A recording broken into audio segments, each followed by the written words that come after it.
Hello అండి, నమస్తే. Welcome back to మంజుతో ముచ్చట. ఈరోజైతే జరిగిన ఒక ఇన్సిడెంట్ అయితే మీతో షేర్ చేసుకోవాలనుకుంటున్నాను. అదేంటంటే మా ఫ్రెండ్‌కైతే నిన్న డెలివరీ అయిందనమాట, సి సెక్షన్. సో, ఈరోజైతే మేము చూడ్డానికైతే వెళ్ళాం ఆఫీస్ తర్వాత. ఇంకా చూడ్డానికైతే వెళ్తే ఆ అమ్మాయి ఇంకా నిన్న మెసేజ్‌లో అయితే కొంచెం బాగా బాధపడ్డదనమాట. మా ఇంట్లో వాళ్ళు ఇట్లా అప్సెట్ అవుతున్నారే మళ్ళీ పాప పుట్టినందుకు అని. ఆ పిల్లకి ఫస్ట్ ఏంటంటే ఒక బాబు 4 మంత్స్ ఉన్నప్పుడు ఆ బాబుకు నిమోనియా వచ్చి చనిపోయాడనమాట. నెక్స్ట్ ఒక పాప, ఇంకా మళ్ళీ ఇప్పుడు కూడా పాప పుట్టిందనమాట. వాళ్ళ ఇంట్లో ఏంటంటే ఇంకా డెలివరీ కాకన ముందు ఆపరేషన్ థియేటర్లోకి తీసుకెళ్లే ముందు ఏమన్నారంటే వాళ్ళకి ఫిక్స్ అయిపోయినరు. ఓకే, ఇప్పుడు ఖచ్చితంగా బాబే పుడతాడని వాళ్ళు ఫిక్స్ అయిపోయినారు అనమాట.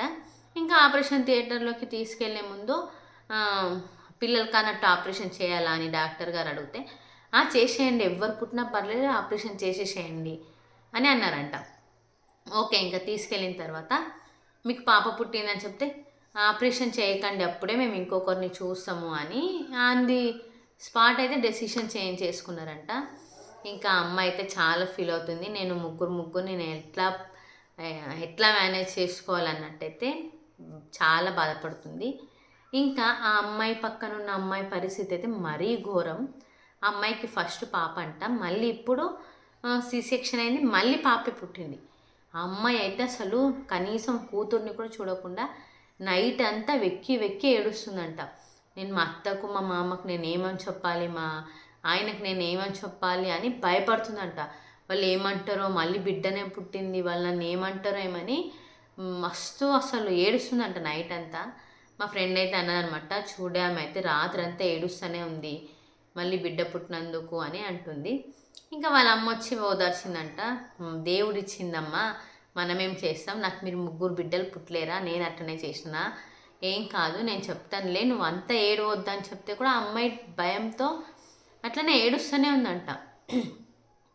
ఏంటంటే అసలు ఇప్పటి వరకు ఆ అమ్మాయి ఇంట్లో వాళ్ళు రాలేదు చూడ్డానికి.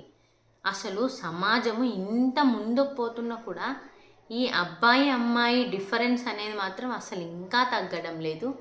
అసలు ఎప్పుడు తగ్గుతుందో ఇవన్నీ చూస్తుంటే నాకైతే ఒక పక్క ఎంత టెన్షన్గా ఉందో. నేనైతే ఫస్ట్ టైం మా ఇంట్లో వాళ్ళకైతే ప్రిపేర్ చేసి పెట్టాను అనమాట. మా ఇంట్లో వాళ్ళు కూడా సేమ్, పాప పుట్టినా బాబు పుట్టినా ఎవ్వరు పుట్టినా ఏం కాదు, ఏమంటే మా హీరోకు ఒక తోడు కావాలి అంతే. మేము ఎవ్వరు పుట్టినా మాకు అందరికి ఓకే అని మా అమ్మ కానీ, మా అత్తమ్మ కానీ, మా మామయ్య కానీ, ఈవెన్ మా ఆయన కానీ అందరూ ఓకే ఉన్నారు. కానీ ఇలాంటివి చూసినప్పుడు నేను రేపు ఫ్యూచర్లో హాస్పిటల్లో ఉన్నప్పుడు నా పక్కన ఉన్న వాళ్ళంతా ఇట్లా నా మైండ్ అంతా పొల్యూట్ చేస్తారేమో అన్నట్టే అనిపిస్తుంది. వీళ్ళ వల్ల వీళ్ళ మాటలు మా ఇంట్లో వాళ్ళు విని మా ఇంట్లో వాళ్ళు ఎక్కడ బాధపడతారో అనిపిస్తుంది. అసలు కొందరు ఉంటారుగా, మనం ఎంత స్ట్రాంగ్గా ఉన్నా ఓకేలే, ఎవరైతే ఏంటి, ఆడపిల్ల అయితే ఏంటి, మగపిల్లగాడైతే ఏంటి అని మనం అనుకున్నా కూడా కొందరు పక్క వాళ్ళు ఉంటారు, నరే బాబు పుట్టింటే బాగుండే, ఒక పాప ఉంది కదా, ఇప్పుడు ఒక బాబు పుట్టింటే బాగుండే.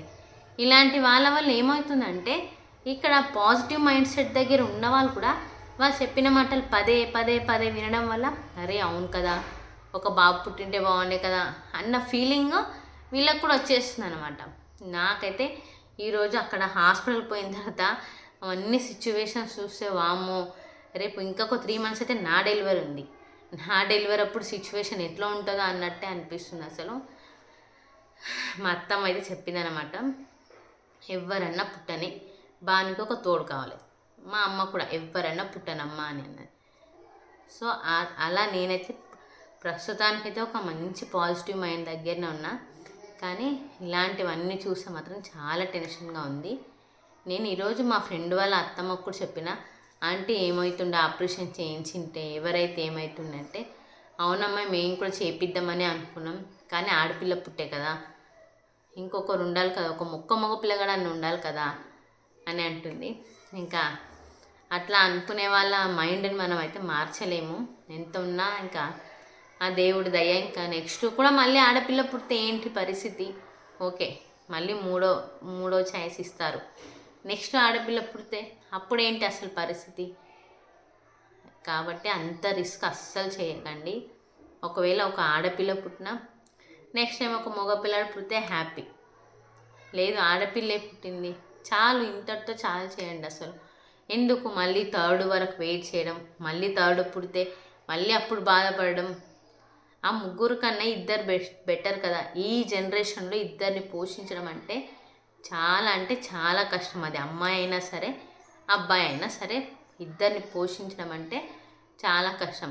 అలాంటిది మీరు మూడో ఆప్షన్ ఇస్తున్నారంటే మనం దానికి తగ్గట్టు మన ఇన్కమ్ కూడా ఉండాలి.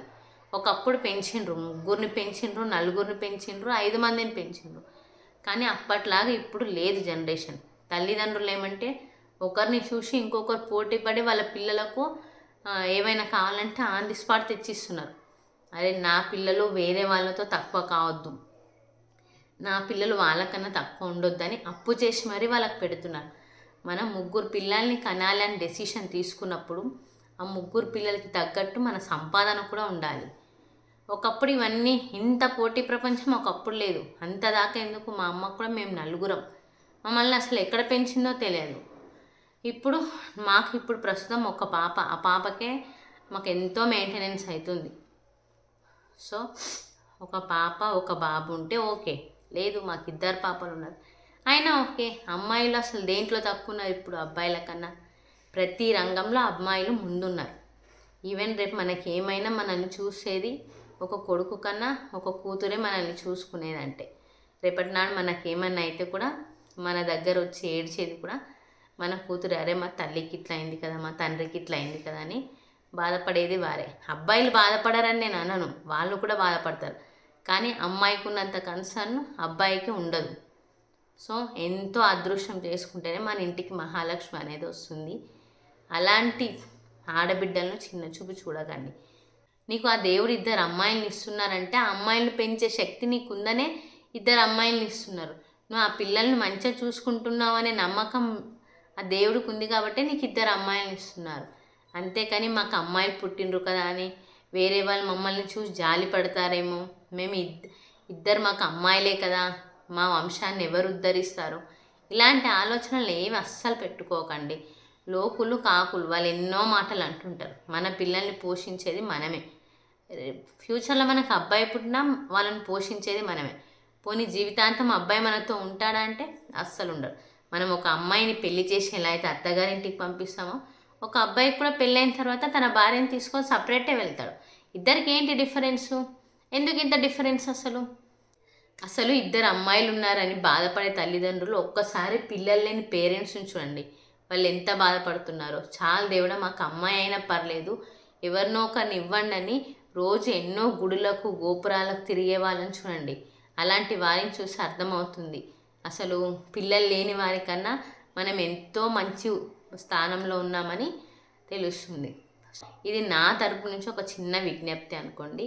2 అమ్మాయిలు పుట్టిన తల్లిదండ్రులు అస్సలు బాధపడకండి. సరే మాకు పెంచే శక్తి ఉంది, నెక్స్ట్ మళ్ళీ ఆడపిల్ల అయినా పర్లేదు మేము చూసుకోగలమని నమ్మకం ఉంటే మీరు 3వ చాయిస్ తీసుకోండి. అంతేగాని మాకు కొడుకు కావాలని మీరు 3వ చాయిస్ అస్సలు తీసుకోకండి. ఇదేనండి ఈరోజైతే నేను చెప్పాలనుకున్న విషయము. మీకు ఇందులో ఏదైనా మిస్టేక్ అనిపిస్తే క్షమించండి. Thank you for watching. Bye bye.